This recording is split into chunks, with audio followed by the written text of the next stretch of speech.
The Shangri-La Dialogue earlier this month in Singapore gained much media coverage as it came amid unprecedented security concerns facing the globe. So what did the press corps there think about the atmosphere of the latest defense forum?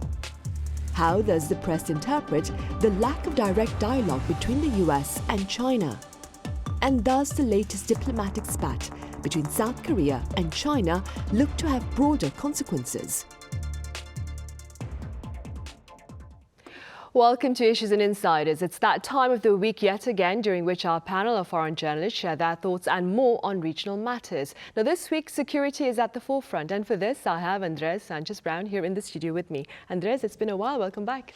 Thank you. Always a pleasure to be here. Thank you for having us. Right. I also have Nicola Smith with us. Nicola, welcome back. Thank you very much. Right, Andres, earlier this month, defense leaders gathered in Singapore for the Shangri-La Dialogue.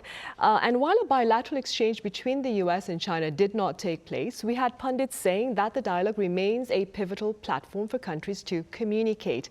First of all, Andres, let's begin with the potential reasons behind the lack of a one-on-one between China and the US this time around. Yes, as you mentioned, what we saw was U.S.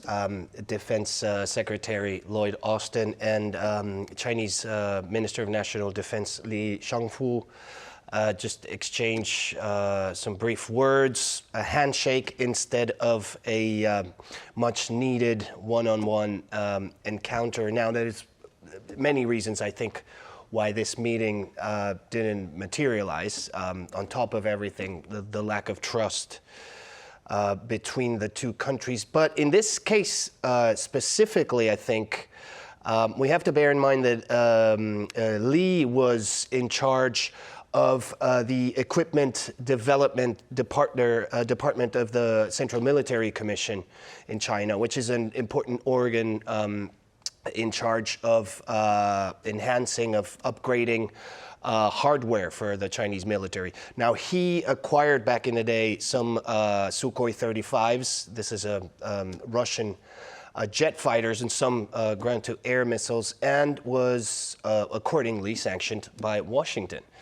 And then Beijing, when this year Li was named minister, actually called for the sanctions to be lifted, and that didn't happen. So, you know, to think that this man would actually sit with representatives of a government that still sanctioned him was a bit of, wishful thinking. So that didn't happen, and instead of a much needed one-on-one meeting to de-risk or to diffuse tensions, what we saw were speeches on both sides that were underwhelming, and that did not help diffuse the tensions that we're seeing in the region. Right. And against that backdrop, Andres, would you still say that this particular defense forum remains a very important channel of communication among nations? It does. The Shangri-La Defense Dialogue is an important channel of communication, especially when it comes to defense. But I think that unfortunately in the past few years, what we've seen is that instead of channeling dialogue when it comes to China and the US, it's actually helped to showcase the divide between the two sides, the perception gap between these two superpowers. And of course, there'll be other chances this year. I'm thinking APEC summit in September, is it? In San Francisco. There's a G20 summit coming in Delhi by the end of the year. But once again, even though the conditions were not right in this particular case, I think this was a big missed opportunity, because we're seeing episodes in the region where we have these, for example, U.S. ships and Chinese ships in the Taiwan Strait, or reconnaissance American planes and Chinese jet fighters in the South China Sea, etc. But I don't want to go into too much detail into that, because actually Nicola was the one who actually went to Singapore, and I'm sure she could tell us a lot about the atmosphere there. Right, and on that note then, right, so Nicola, as Andres said, you were in Singapore to cover the Shangri-La Dialogue, and you wrote a piece on China warning the US to stay away from its waters. Could you tell us a bit about your coverage and also about the atmosphere at the gathering this year? Well, as Andres was saying, it really was dominated by this US-China competition. All eyes were on Lloyd Austin and Li Shangfu as they sat down to dinner, had this awkward handshake and then equally awkward dinner with Prime Minister Albanese in between them. And so everyone was kind of watching their dynamics, and a lot of leaders were saying, you need to talk. The lack of communication really does risk escalation of, misunderstandings or near misses, and it really raises the risk of conflict. And so following the dinner, there were two major speeches that people were really watching out for, and that was Lloyd Austin's speech on Saturday and then Li Shangfu's speech on Sunday. And so the diplomatic gloves were off, and really they were talking at each other rather than with each other. Lloyd Austin started with the jibe that the Chinese should pick up the phone and then we can get the work done. And then General Li hit back the very next day, accusing the US of hegemony with some well-worn phrases about provocation. And his message was essentially, mind your own business, stay in your own backyard. And he was talking about the potential for a whirlpool of conflict if foreign militaries did not stay away from waters and skies near China's territory. And equally, the US was accusing China of dangerous maneuvers. The day before, there had been a near miss in the Taiwan Strait, where a Chinese naval ship had come within 140 meters of a US missile destroyer, which was doing a freedom of navigation operation. And the thing that we have to remember, the context here, is that when China's talking about its own backyard, it's talking about international skies and waters. And it's not only talking about the Taiwan Strait, it's talking about the South China Sea. And these are waters that have so many very valuable trade routes where billions of global trade passes through. Taiwan Strait is extremely important for South Korea and Japan for their global supply chains. And so America and its allies have been stepping up freedom of navigation operations in these very important waters. And the final thing I would say is that Lloyd Austin did give an important message in his speech that conflict is neither imminent nor inevitable. And analysts did say that was well received by China. However, we saw a lot of talk and not many deliverables on what can be done to de-escalate the tension. Right. And speaking about analysts, Nicola, according to the media here in South Korea, they claim that there were reports that there was much heated media coverage of the Defense Forum this particular year, given the unprecedented number of security concerns facing the globe. Do you agree? I mean, what was the atmosphere within the media room like that? I do agree. I mean, the media room itself was freezing cold. The air conditioning was cranked up so high that it was quite hard to type, and it was very cramped in the room itself because there were so many journalists. Everyone was tripping over wires, but that's just part of the job. And the reason it was so busy and so full was because of these unprecedented challenges that the region is facing. And really, I've been there in 2018 before the pandemic. This time round, the story was a lot more intense itself. I think even in the media room, you did get the sense of urgency, the sense that if we don't do more now, that it could lead to conflict, that if we don't take more necessary deterrence measures at the moment, and that was the message that was really coming across. And Prime Minister Anthony Albanese of Australia, he started that on Friday night with his keynote address, urging America and China to talk to each other to avoid conflict. Right, and beyond tensions between Beijing and Washington, in Singapore, Andres, there was talk between the European Union and South Korea regarding Ukraine's need of ammunition. Now, the Union administration here has been very clear about its non-lethal aid policy for Ukraine. But the president, during an interview with Reuters, an exclusive interview back then, spoke about the possibility of some shift if there is a large-scale attack on civilians, massacre or serious violations of laws of the war. And I'm quoting from that interview, of course. That being said, do you believe the chances of a shift in policy are high? Well, I think in the short term, that is probably unlikely. On the first place, I think President Yoon in that interview made it pretty clear that it kind of depends on Russia right now. It depends on Russian actions. But then we should remember what happened the next day. Ex-Prime Minister, ex-Russian President Dmitry Medvedev wrote in his Telegram channel, and I quote literally, "I wonder what the people of that country," meaning Koreans, "would say when they see Russia's latest weapons in the hands of their closest neighbor, our partners from the DPRK," which, as you can see, is nothing short of blackmail. But still a reason to believe that Seoul would not want to shift its policy when it comes to supplying non-lethal aid to Ukraine or other countries that are in conflict because of the important role that Moscow plays in the Korean Peninsula situation. Nonetheless, it's also important to understand that the current administration, the Korean government, has put on the forefront, defending rule of law, democracy, human rights, giving its diplomatic policy more strategical clarity in that sense. And this is something that might affect its ties to neighbors like Russia or China, which are not championing these values that Korea does share with other allies. So I'd say yes, in the short term, we wouldn't expect to see any shifts, but in the long term, that's another story. Right, it is. Nicola, staying in Singapore, another exclusive coverage by Reuters disclosed a regular meeting of global spy leaders on the sidelines of the Shangri-La Dialogue. What more can you tell us about this?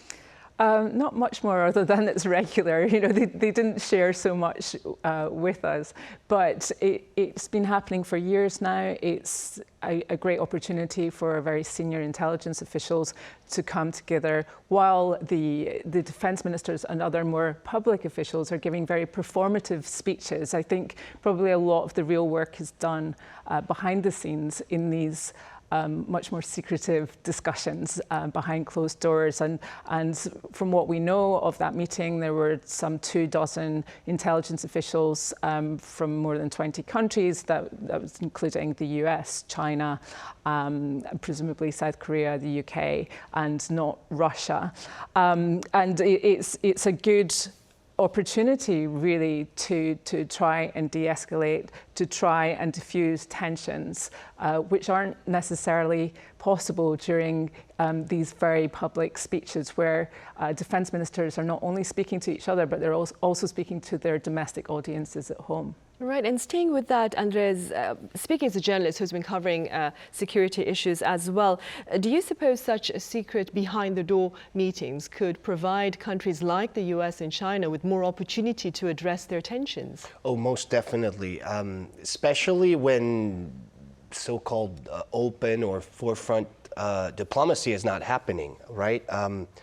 Backdoor channels like this are of the utmost importance, especially when we're facing a situation like the one between the US and China, where there's such a big perception gap in, what each other's role in the region should be. We have China considering its rise as something not only natural but inevitable. We've had generations of Chinese already being told since they were born that this will be the century of Chinese rise. They have an understanding of history as cycles. After the colonial humiliations will come the time of Chinese rise. So to them, this is only a natural circumstance. It is going to happen. Whereas in Washington, the idea is we're going to try to contain China within the region with the help of our minded allies. Now, this, of course, is, as Nicola just mentioned, what Secretary Austin said, this is not the most dangerous situation, but that doesn't make it inevitable that there will be potential clashes, and especially at a time where there's no such mechanisms like the ones that we saw during the Cold War. Mechanisms that existed in order to prevent further escalation. We're lacking that now. So any sort of, be it diplomatic or backdoor channel communication right now, dialogue, is of great help. Of course. Right, it's welcome then. Nicola, taking to Twitter, you shared that Defense Minister Lee Jong-sop shed light on the harshest, and I quote, human rights reality in North Korea, urging for collective regional action against it. Now, aside from advancing its concerns about North Korea's weapons ambitions, South Korea in recent times appears to be highlighting the atrocities up north. How do you care to explain this reality?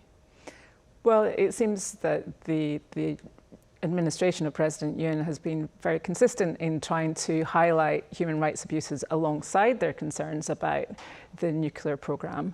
And President Yoon himself has said that the international community needs to be told more about these appalling realities of human rights abuses in the north. And before Defence Minister Lee made his speech, we also saw the Unification Ministry for the first time released its report on human rights abuses in North Korea, and they showed some 1,600 violations of human rights, including the execution of a pregnant woman and of teenagers, and these were all from testimonies of over 500 defectors between 2017 and 2022. So I think there has been a danger in the past of defectors being used as a kind of political football by politicians. We saw that during the Trump administration, where he brought a very high-profile prefector, Ji Seong-ho, to his State of the Union address in 2018. And then when there was a diplomatic détente with Kim Jong-un, then it seemed that human rights was off the table. And you also saw that human rights groups were facing more hurdles and a crackdown, especially if they wanted to send messages or supplies over to North Korea. You also saw South Korea pull back at the UN Human Rights Council and not join in resolutions to condemn North Korean abuses. And there was some speculation that this is why South Korea did not get a seat on the UNHRC last year. It's really hard to say because a lot of these seats are really decided during backroom deals and not necessarily down to a human rights record. I mean, you see China's on the council, and the government there doesn't exactly have a stellar record in human rights. Russia was also on it before it was thrown off. And I think what you're seeing now is a real step change in the current administration to highlight human rights abuses, and it's important to be consistent on that. Just last week or the week before, Human Rights Watch, the new head of Human Rights Watch, came to Seoul, and she was impressing on officials how important it is to have a very consistent record of human rights abuses, because South Korea is in a unique position to do that. It receives the most defectors, and their testimonies are so incredibly important when it comes to accountability sometime in the future. And she really stressed how important it is for South Korea to have a high standard of recording so that this can be used at some point in the future. Right, indeed. And aside from human rights violations in North Korea, the regime in recent times has been seeing a rising tide of suicides, Andres. Could you tell us a bit more about the phenomenon there, and also about Kim Jong-un calling on his officials to stem this rising tide? Well, regarding this news, I think we should always take it with a pinch of salt, given that, what we can know, unfortunately, from North Korea is quite limited, even though we are here in South Korea. But that said, I wouldn't be surprised if suicide rates would have increased significantly, especially during the last 3 years, because of the regime's policy to fight COVID. We can remember that the regime basically reduced trade with China to its minimum expression in 2020 and 2021. That left many people in a very dire economic situation. Most importantly, in the border areas, extra fences were placed, extra guards were placed, there were shoot-on-sight orders given, and this affected people, especially in the border areas that basically traded across China and North Korea. These people suddenly lost their livelihoods. So I wouldn't be surprised. We're talking about potentially hundreds of thousands of families in a bad economic situation now. So I wouldn't be surprised if suicide rates were actually much higher now. Now, could the regime do anything about it? I don't believe so, even if this a law has been passed or Kim Jong-un has directly asked his officials to take care of it. Unless the regime actually does backtrack and let these people get back to entrepreneurship, there's little else that can be done in this matter. Is the regime going to do it? I really don't think so, at least in the short term. There's signals that the border might be reopened with China, but this is the official border openings, the ones controlled by the state. I think the regime is pretty happy with the situation that it's created, where it's actually reinforced its control over the border. So, tough situation. Right, it really is. Moving forward, Nicola, apart from the war of words between Beijing and Washington, Seoul and Beijing are also engaged in a war of words following allegations by the Chinese ambassador here that the unit administration was aligning with the US against China. What are your thoughts regarding this diplomatic spat between the two countries? I mean, my thoughts are that Seoul should stand its ground. China often accuses other countries of interfering and meddling in its own internal affairs while doing exactly the same to other countries. And the Chinese Foreign Ministry yesterday said that in its regular press briefing that the ambassador was just doing his regular job of meeting people and promoting cooperation. But I really don't think that South Korea is upset about him meeting the leader of the opposition or any other official. That's what diplomats do. It's more about his words. And some of his words were really quite, they had implied threats in them. He said those who bet on China's loss in its rivalry with the US will definitely regret it. And those aren't exactly, isn't exactly a diplomatic message to be giving your host country. There's an implied threat there. It may have been designed to invoke memories of 2017 when South Korean companies suffered sanctions after the decision to install the US missile defense systems, THAAD. And it's a message of coercion, and South Korea has the right to stand its ground and to have its own foreign policy. And this seems to follow a pattern of Chinese ambassadors in different host countries who do say quite provocative things. You saw the ambassador in France saying that Eastern, basically saying the ex-Soviet states, questioning their sovereignty, and that upset a lot of people. And really the only way to stand up to those kind of pressure tactics is to do it collectively. And it certainly looks like President Yoon doesn't want to back down over this, given his reported comments yesterday that he mentioned the inappropriate behaviour of the ambassador. So it doesn't look like it's going to go away anytime soon. And he also did share hopes for appropriate measures from Beijing with regard to those comments. All right, Nicola, as always, thank you very much for your time and your thoughts today. And Andres, thank you very much for your insights. Thank you. Right, well, on that note, we end this edition of Issues and Insiders. We return same time tomorrow. That is Thursday. Thank you for watching.